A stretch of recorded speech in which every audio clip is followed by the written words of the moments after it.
So this is the moment that so many been waiting for, the men's 10K here at EP Tom Sawyer State Park. We're going to crown an individual champion as well as hand out some All-American honors and, of course, that prestigious team title that so many teams look for. The firing gun has been let off, and we are racing here in Terre Haute with some of the finest student-athlete distance runners the country has to offer, making their way down that long front straightaway out of the starting gates in front of hundreds of thousands of fans that have made their way here to Louisville. These opening moments, Bob, we always talk about pacing and finding. Are you trying to find that other contender that you know you're going to be matched up with early on in this start?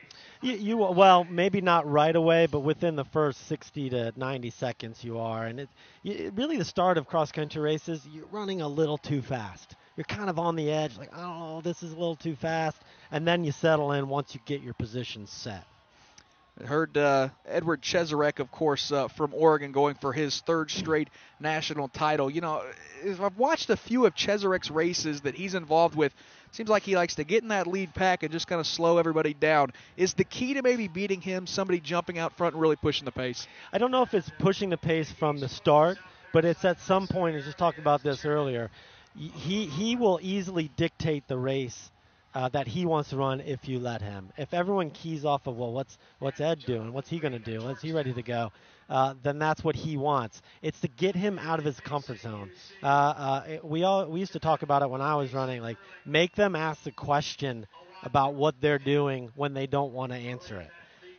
So put pressure on them when they don't want pressure put on them. That's Ed Cheserek on the left of your screen running along that red line. He's in really brilliant position right now for where he wants to be. Yeah, Cesarec in that bright Oregon yellow that has become so noticeable over the years, running third. Thomas Curtin right behind him for Virginia Tech. He's got that Hokie maroon headband that's very distinguishable. And the leader right now is Patrick Tiernan, one of the tallest runners that you'll see. The Aussie for Villanova. Of course, he's a senior. This is a big opportunity for him.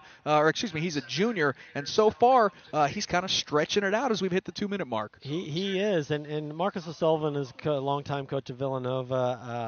Used to run with Marcus quite a bit when we were competing ourselves, and I don't think this is just a random act. They've talked about this. They've talked about their race plan. To me, it seems really early, but it could also be this changing of pace. Let's go hard, let's set the tone, and then let's change the pace throughout the race and see what happens. And Tiernan has had a pretty good season so far, Bob. He's had a great season. He's undefeated. He's been winning the last few races that he has run by large margins, so he's no stranger to running out in front like this, which is important because you have to mentally and emotionally be ready to be the leader. That's a stressful thing to be. You mentioned the dominance that he showed in some of his most recent races. He beat runner-up Jonathan Green by 21 seconds at the Big East race. And then 2 weeks ago at the Mid-Atlantic Regional, he won by 26 seconds. So, I mean, that has to do a ton for your confidence knowing that at least in your regional and conference meet, nobody was in your league. It does. Now you're ready, like, okay, now I'm ready for Ed Cheserek, for Anthony Rotich, for Thomas Curtin. Let's go get them.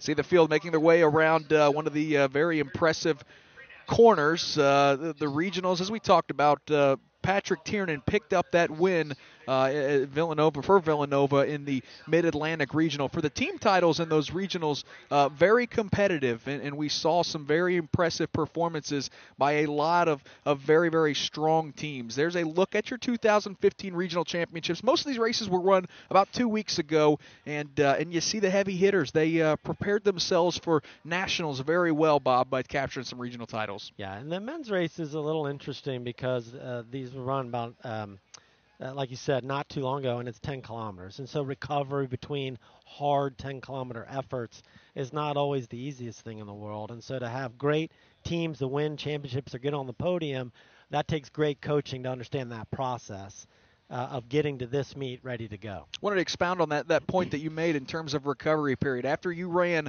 a hard 10K, what was the toughest thing? When did you really feel good after running a 10K that you felt like, I'm ready to run a little bit more? It was probably, well, you were running the next day, of course, but that stiffness and soreness and then really hard effort probably a good 4 days later. but you still have it in your legs and in your body even 4, 5, 6, 7 days later after a hard 10-kilometer effort. How about the preparation in terms of leading up to an event, Bob? Tapering is a physiological science, but also a bit of an art. And so I think the most important part of being ready for a championship is obviously your coach is preparing you physically, but being emotionally and mentally in the right frame of mind, confident that you're prepared, that you're not on your back foot, you're on your front foot, and then you come in here with confidence. You see Patrick Tiernan again leading that group, the tall, lanky Aussie from Villanova, doing a great job dictating the pace, but there's Edward Cheserek just to his right in that bright yellow. And then the UTEP, the runners that we expected, Koech and Rotich right there in the pack as well. That's right, and there's the first Syracuse runner up in the lead pack as well. Also looks like Mark Scott from Tulsa, the British national, who's also undefeated this year, right up there in that lead pack. Yeah, and he's kind of a guy that from Tulsa that you were keeping an eye on as maybe a dark horse in this event. He's a dark horse. Like I said, he's undefeated. He's got some great track credentials, 13:36, 28:30, 5K and 10K, and he's equally as talented as the rest of the lead pack. Is there any way of really deciding and knowing at this point what type of time you're going to see from some of these top runners in the 10K in the Nationals? Oh, in this race, they just went through 2 kilometers, and they're running roughly, and I missed the split, but let's call it 3 minutes a kilometer, so that's obviously 30 minutes. That's what I would expect, somewhere in there. Time in cross country is kind of a moot point. I love the way we used to run it in Europe when we ran cross country. They're like, I think it's 10 kilometers, but you start here and you finish there, and if you win, you win. Kind of like that. It kind of simplifies it a bit, and it works. But certainly for a lot of these runners, they have a pace in mind that they want to run, probably looking for a specific time. For those runners up front, ultimately position is what ultimately matters. Right. And they're really paying attention to effort. It's hard to run off of splits and time as your gauge of where you are and what you're doing in cross country. And so they're really paying attention to effort. How am I feeling? Am I exerting the right amount of effort? Does this feel the way I'm supposed to feel? Some of those fans hustling over to some of the cool vantage points around this course here in Louisville, Kentucky. Mentioned earlier in the broadcast, EP Tom Sawyer State Park used to be a farm until they turned it in to a state park. And we were talking, Bob, a little bit of everything here. They've got a swimming pool. They've got a BMX, a bike track. They've got just about everything you can enjoy. But for today, all eyes on cross country. Yeah, it's a great set. We talked about this earlier. It's a great setup for cross country. It's a fair course. It's got some rolling elevation changes, good turns that aren't too sharp that really interrupt the flow of the race. And it's a great course, great setup. 8 minutes into this event, obviously you were able to see the front runners in terms of the individual race. That team title, always a little tougher to follow, but so far, a bit of a surprise. Syracuse trending towards the win as of right now. Iona, a bit of a surprise, and Colorado down there in third. Again, this is all unofficial early in this 10K race, but so far, things looking good for Syracuse. Yeah, Syracuse is obviously getting off to a great start. After 2 kilometers, I wouldn't put too much credence in the top 5 spots there. They could change dramatically as the race unfolds. Fans lined on both sides here of the track. You see about 3, maybe 4 runner breakaway here with Tiernan. You've got Edward Cheserek there, as well as the 2 Texas El Paso runners of Koech and Rotich that have had tremendous seasons all year long, and that bodes really well for the future of UTEP running, because for Rotich, he's a senior, but for Koech is a guy that's just a freshman, and we saw it in the women's race with Allie Ostrander. Right. She came up a little short, second in her first national event. There's nothing to hang your head about because she's going to have some big days ahead, but Koech is another runner from Kenya that's going to be awfully impressive for the years to come. Right, and who knows, he might steal the show today. But they just went through 3 kilometers, very different than the women's race at this point. And we've got 4 athletes that have broken away from the pack, and Tiernan is pushing the pace. I'm going to be really curious to watch and interested to watch how he tries to win this race. So this is kind of I don't know if they think about it this way, but this is the setup phase, right? This is, okay, we're going out hard. I'm going to push the pace. I'm going to string the pack out. I'm going to separate into guys who are willing to run hard today. But now he's got to figure out how to win the race. One of these four is going to do something. It's not going to just accidentally happen. You got to make a move. I would love to see him change tempo. Very hard to see on camera whether he's doing that or not.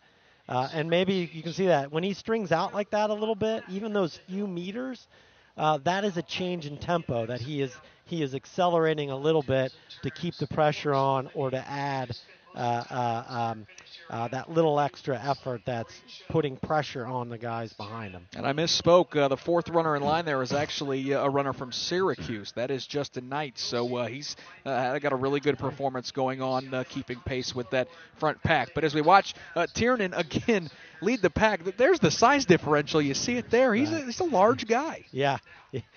Well, I had that a little bit. I'm 6 foot tall, and I seem like a giant sometimes against some of these other guys who are 5'5", 5'6". Just about 11 minutes into this men's 10K national championship event, trying to put Edward Cheserek's dominance in perspective. I mean, we've never seen in cross country someone win 3 back-to-back-to-back national championships, which he's trying to pull off today.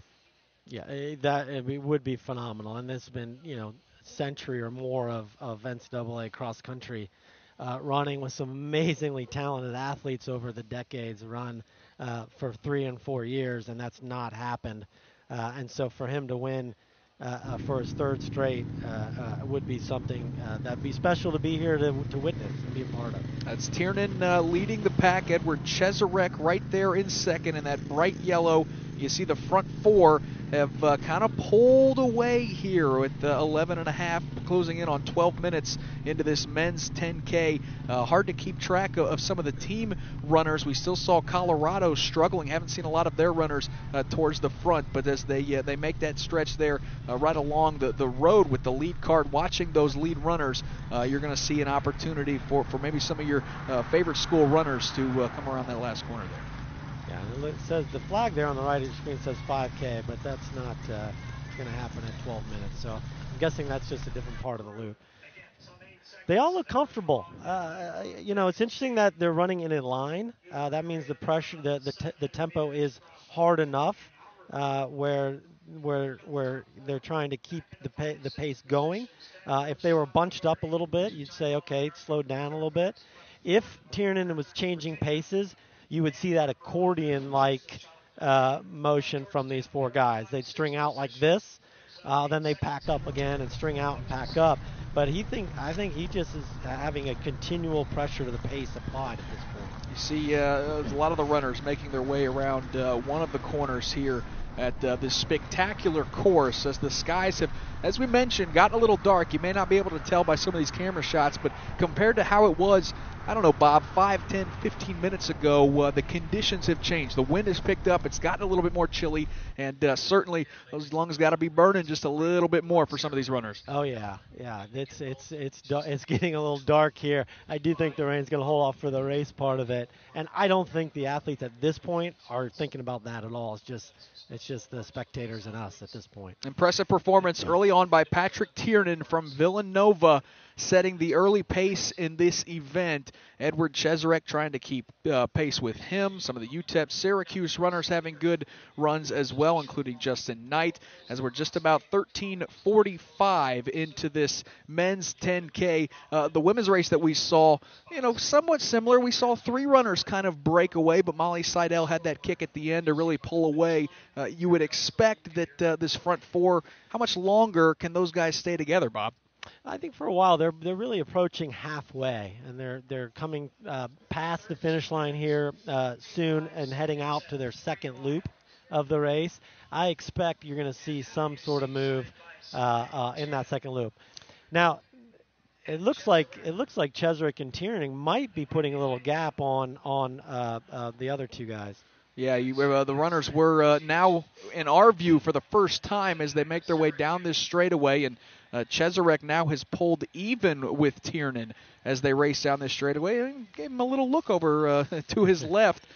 These guys just pace, and as you mentioned, only halfway at this point, and as they make their way under the bridge where we're standing, you like what you're seeing stride-wise from those two runners, Bob? I do. They both look very much in control.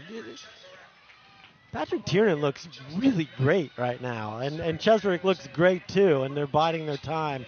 And it's going to be a race between those two at this point. So it is, again, Tiernan, Cesarec. The runners right behind him are Justin Knight and Anthony Rotich. Then we see some of the other team runners. We see one of the Colorado runners, another Syracuse runner. There's Thomas Curtin making his way under the bridge. Koech has dropped back a little bit into a fourth or fifth group. We see some of the Rosa brothers making their way underneath the bridge here. So far, a lot of these guys pacing themselves, and in terms of that team title, hard to tell. We've seen some Syracuse runners, some Colorado runners, and some Stanford runners. Everything seems to be pretty tight, Bob. Yeah, it's hard to pick out at this point the team title. Here we get the 5,200-meter split, which is an interesting distance to have a split. But it's that European But we're going to look at the scores, team scores that come up. Yeah, I see some of the top runners making their way across. Martin Hay here from Syracuse, one of that 1-2-3 punch for Syracuse. He runs in the top 15. Front two, though, as you see, have distanced themselves quite a bit from third place running Anthony Rotich from UTEP, fourth place running Justin Knight from Syracuse. It appears, as of right now, it's a 1-2 race between Villanova's Patrick Tiernan and Oregon's Edward Cheserek. 16 and a half minutes we're nearing in the men's 10K here in Louisville, Kentucky. Your eyes watching those top two runners here, Tiernan and Edward Cheserek. And you saw Edward Cheserek just look around. That could mean anything, could mean nothing. But Tiernan has been in front pushing the pace the whole way. And the question is he applying the pressure he needs to apply to Cheserek? Is there something going through Cesarek's mind that he's asking himself if he can do this, if there's any doubt at all?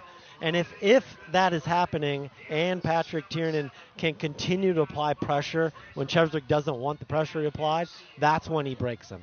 And of course, we're keeping an eye on that team title as well. As of right now, it appears that it's Syracuse, Stanford, and then Colorado as that kind of midway point standing started to come across. It does appear to be fairly tight, though, so still a lot up in the air in terms of that. For Syracuse, that's a program, I mean, Bob, I hear about Colorado and Stanford all the time in cross country. Pretty impressive what this Syracuse program's starting to build. Absolutely, and Chris Fox has been there for, I don't know how many years, but not decades, and he's done a great job building that program from scratch, really. Syracuse, Stanford, Colorado, the three we expected to compete. And, Bob, as we look at those splits, boy, that is awfully, awfully tight. That's very tight. About halfway through the race to be within 40 points. And remember, that's the third, fourth, and fifth runners in the middle of the pack. That can change within the span of 10, 15 meters when you can pass 10 guys in 4 or 5 seconds and change dramatically the team score. And, you think about that Syracuse fourth and fifth runner that you and I, we kind of talked about. I read a lot about it online about if they can find a fourth and fifth runner, maybe they can contend. All indications, the fourth and fifth runner, Dan Lennon for Syracuse, as well as Joel Hubbard. Those guys, they've heard it. They know that they've got a great 1-2-3 punch on that team, and certainly a lot of pressure on those guys to hold their end up of the bargain to try to capture this team title. Well, I like to I love when guys break races into segments. So they're doing what they need to do right now. Now their next phase is what does the 6th, 7th, 8th, 9th, and 10th K look like? 10K is a long race, and a lot can happen in the 7th, 8th, 9th kilometers, and it will. And so they're out where they need to be right now in order to have a shot at winning this meet, and I'm sure Coach Fox is out there screaming at him somewhere to keep it going. So we'll see if Syracuse's 1 through 5 can hold up what we saw at the halfway point, which is them trending towards taking this top step and winning the team national title. Our attention shifts back now to the individual race. And again, Tiernan and Cesarec, they've kind of been locked, hip to hip, heel to toe. Really, Bob, for the majority of this race, Cesarec not letting Tiernan get away. Not necessarily sure that's what Tiernan's trying to do is get away, but certainly he's been the one pushing this pace as he's led really this race from start. Right. I'm not sure he's necessarily trying to get away or expects to get away, but he's definitely trying to run a race where Ed Cheserek is not in his comfort zone. Bob, I did this race with you a year ago in Terre Haute, and I was blown away because it was a 10K race, and really for about 7.5 to 8 kilometers, it was the runners all in a pack of 30 or 40. This is so much different from what we saw a year ago. Is this just Tiernan thinking, hey, I got to mix it up if I'm going to beat a great runner like Edward Cheserek? Right. This is their plan. Whether it works or not, we'll see. But they've decided that in order to have a shot at beating him, we are going to put as much physical pressure on him the whole way that we can, and we'll see what happens at the end of the race. And certainly for so many of these runners, it comes to that final kick is what they call it, that final push towards the end of the finish line. And as we've seen, Edward Cheserek is certainly one of the best. He is. He's got great leg speed. He's run 3:36 for 1,500 meters. He has the wheels. But over 10 kilometers, having flat out the best leg speed, the best 800, the best mile time matters only a little bit. It's about your lactate threshold, how you've managed that, and where you are over the 10K distance, which will dictate the kick that you have left. Look at some of the pack making their way around this course. Many coaches, fellow runners make their way out on the racetrack.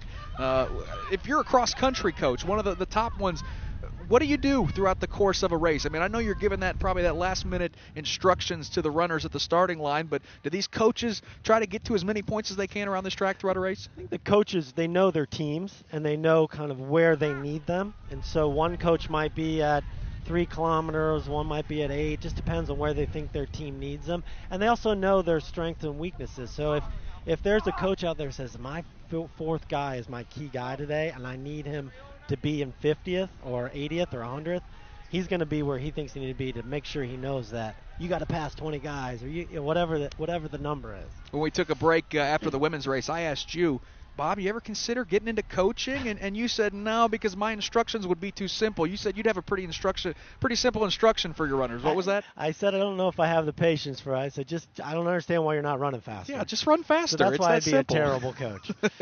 It certainly it is not that simple. There is so many physical and the mental aspect of this sport is what I've been blown away, because as we talked about the race from a year ago, the national race, completely different from what we've seen so far today.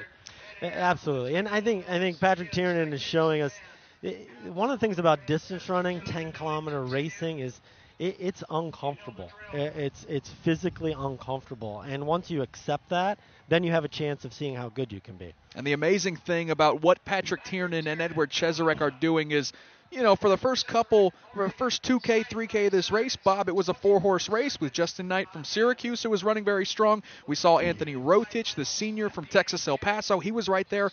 You couldn't even see those two in the frame of that last shot. Tiernan and Cesarec have really put the hammer down, and this has been a fun 1-2 race watching these guys run shoulder to shoulder. Right. They just went through 8 kilometers, so 2 kilometers remaining, and this will be a phenomenal finish. You saw Ed Cheserek pull up on the shoulder of Patrick Tiernan. That's either Patrick taking a little break, which happens, and getting ready for the final push, or Ed Cheserek saying, hey, I'm right here. You haven't gotten rid of me yet. If you're Ed Cheserek, do you wait till that last stretch to put the hammer down, or do you not wait? Is this when you should make a move and pull away from Patrick Tiernan? This part of the race is more instinctual, and so they're both kind of going through their mind right now what their options are, and a lot of that has to do with how they feel. It's very possible one or both of them are just hanging on. They're struggling. They're just trying to hang in there and hope the other one falters before they do. It's possible they both feel great and they're trying to decide what their move is going to be, and so it's going to be made.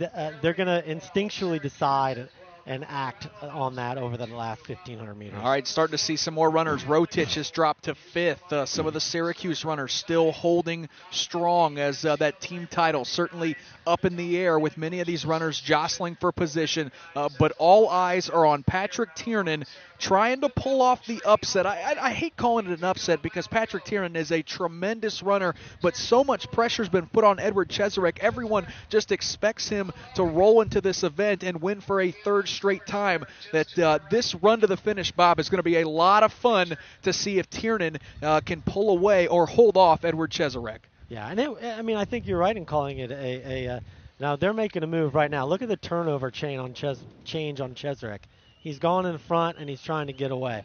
Yeah, he is making the round around that corner, and you can see Tiernan, those legs looking a little heavy, not able to pump nearly as quick as Edward Cheserek, and this is where King Ches, as they call him, usually makes his move. We saw him stretch out 10 or 15 yards there around that final corner as we've hit the 25-minute mark. We're awfully close, Bob, to seeing these runners come around that final corner, and it does appear that Edward Cheserek has decided now is my time. Now is when I'm going to make that move. Right, and it's still a long way out. That's over a kilometer out, and a lot of times what happens is if you are the favorite, you will make a strong move that you're not sure you can keep up to get away and have the other guy quit. Boy, look at this. And I'm not saying Patrick Tiernan has quit. Looks really good right now. And he just looked over his left shoulder to see where Tiernan was, and as you can see, he's a good 5, 40 yards behind. Edward Cheserek won as a freshman, won it as a sophomore, going for an unprecedented record-setting 3rd straight national championship. Bob, this is just, I mean, this is incredible what we've seen. And again, as you said, Tiernan hasn't quit, but as we saw him run by there, pace has definitely. Yeah, no, this is a tough time for him. He's hanging on. He wants to finish 2nd. I love this. I would here where you're like, I'm going to for it and finish 2nd than to run in the pack and finish 2nd, 3rd, or 4th. You know, Patrick Tiernan needs to be really proud of his effort today. It's a spectacular race. Edward Cheserek is a phenomenal athlete. He's going to win a lot of races. He has won a lot of races. He's won a lot of races going forward. Yeah, as you mentioned, the good news for Tiernan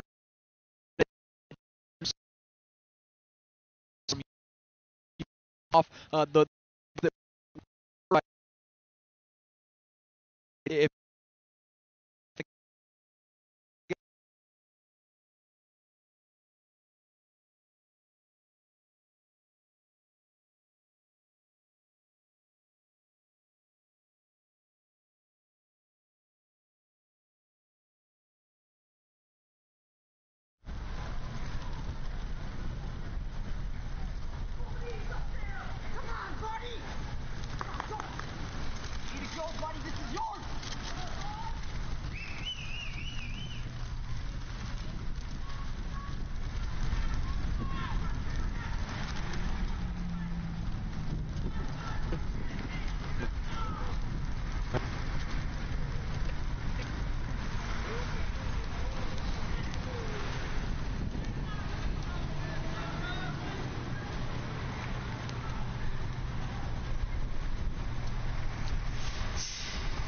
straight away, they're ready to see some history. Saw some Oregon fans here earlier today. Appreciate you hanging with us here on a gusty day here in Louisville, Kentucky, where we're about to put a bow on the men's 10K in cross country. Edward Cheserek has stretched that lead out on Patrick Tiernan, and as we see these runners come around the final corner, Bob, and make their way for the front straightaway, this is certainly one of the most impressive performances. Edward Cheserek about to put a bow on a very impressive individual personal dynasty. 10 out of 12 NCAA championships he's running, he's won. He's got his arms up in the air right now, waving to the crowd. He deserves it. He should, absolutely. Big lead, great title. Just about 28 and a half minutes into this race, and Edward Cheserek is all by himself. Patrick Tiernan probably 300, 400 yards behind him. Edward Cheserek waving to the crowd. He won it as a freshman, as a sophomore, and he's about to make history. 3 for 3. You hold those fingers up, young man. Edward Cheserek is a national champion for the 3rd time here in cross country. He will capture the title for the Oregon Ducks. Here comes Patrick Tiernan. Bob, as you talked about, no shame in losing to just an incredible athlete like Edward Cheserek. And as we see, nobody's even in view behind Tiernan. A solid and impressive second-place run. Phenomenal second-place run. He's going to grow from that effort. The ability to go out and make the move and make the race is a great growing experience for him. He's a spectacular runner. He pushed the king, unfortunately.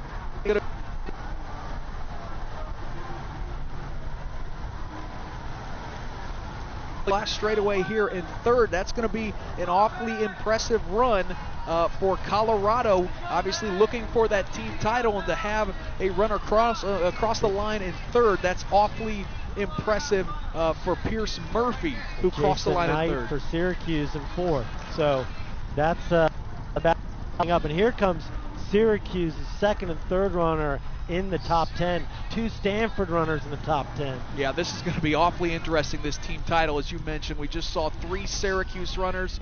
Syracuse, I think, has this. Here's their 5th runner for Colorado's second or third.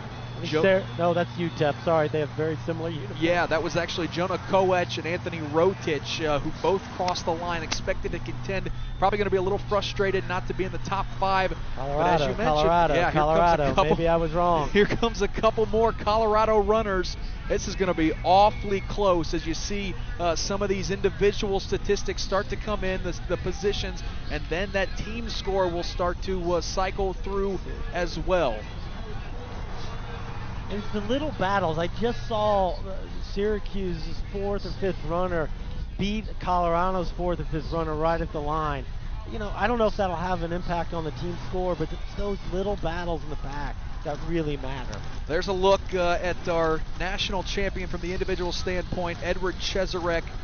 Such an incredible, dominating performance really in the last 2 or 3K. And Bob, Edward Cheserek looked like he could a couple more of these.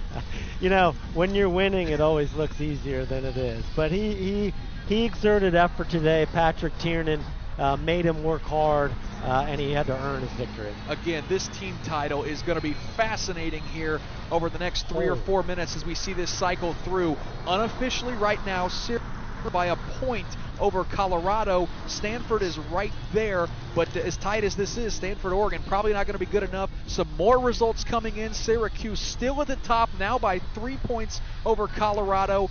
57-60 now. Syracuse over Stanford, or over Colorado, and then Stanford. And as we see this shake through, Bob, that might be what we see, as we've seen 180 now cross the start-finish line. Now Syracuse by just 2 points. So again, this is all unofficial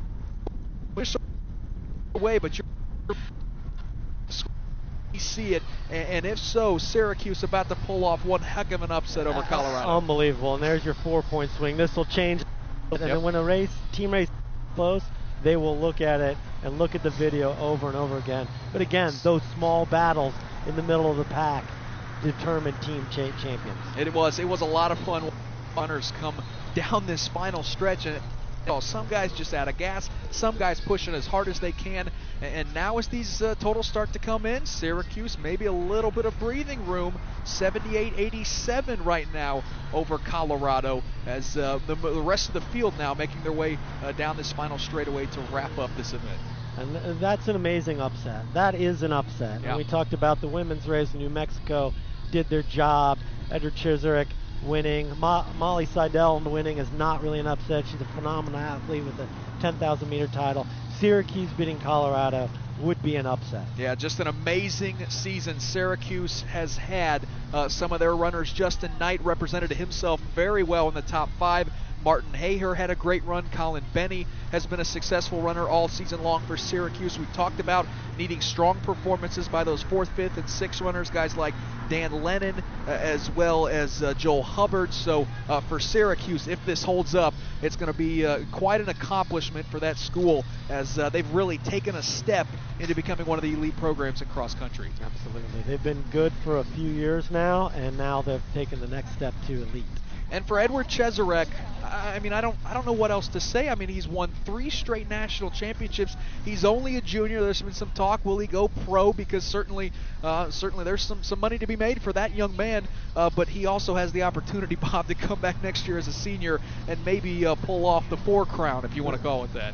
Right. It will be interesting to see what he decides to do. There is money to be made out there. He's run 336, low 13s. He's got another level he needs to get to be one of the world elites. He has the tools to do that, and we'll see what he decides to do. At this point, enough runners have come in that I think it's probably fairly safe to call Syracuse the champion. As you mentioned, how do they decide? How do they go back and look to make sure that all those positions, because they all have scoring loops, right? They do, and they have video at the finish line, and especially if there's a protest, which I'm not sure there would be, but with a 9-point victory, they'll make sure they got it right and crown Syracuse the champion. I think you're right, Nick. Certainly looks like Syracuse going to capture the national title in cross country as they pick up the win. Edward Cheserek will capture the individual titles. So we're going to let some of these final results scroll through from Terre Haute, Indiana, from Louisville, Kentucky. Lost and forgot where I was at there for a second, Bob, as the win picks up. It's been a lot of fun. Saw some great cross-country action. Congratulations to all of our winners, and thanks for joining us on NCAA.com.